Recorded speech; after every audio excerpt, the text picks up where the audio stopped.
Well, we've been coming to this area for the last couple of days now. We have been allowed here with some of the Ukrainian soldiers who are fighting to retake the city of Kherson.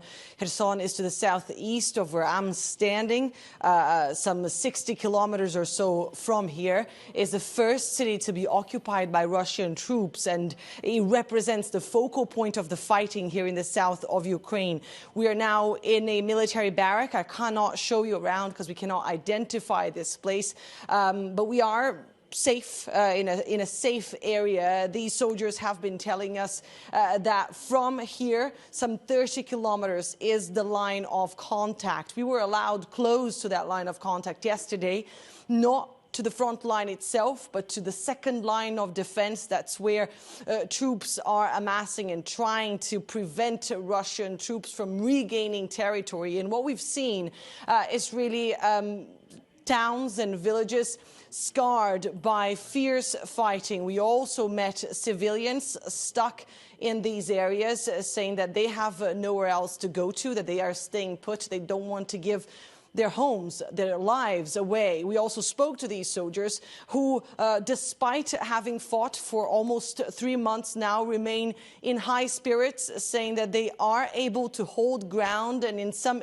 instances even push forward. They say they are going to retake Kherson. Is just a matter of time. And we also understand that you've been able to speak to people in mostly Russian-occupied Mariupol in the east. Tell us, what have you heard from them? Well, we've been speaking to residents of Mariupol who told us that many people are still trying to leave the city, but that they have to go through a filtration camp.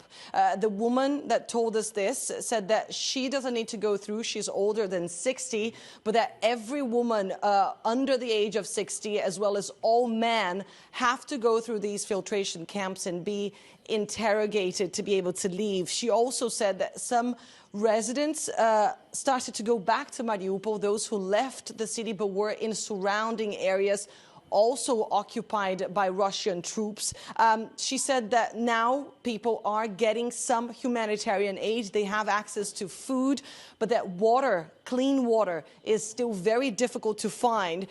She also described how the city has started to look very different, not only because of the destruction, the widespread destruction across Mariupol, but also because of road signs that have been changed from Ukrainian language to Russian language. She said that she has been asked to go to the new authorities and register her property. Otherwise, she's going to lose everything that she owns. She's going to lose her apartment. And she said that they are under an almost complete blackout, no internet connection, and very little mobile phone signal. We were able to talk to her through an app, and she had to drive quite a few kilometers to get to a place where she could actually get cell reception. She also described, of course, a city in ruins. Mariupol has seen the worst in this fighting and has become a bit of a symbol of Russia's invasion of Ukraine.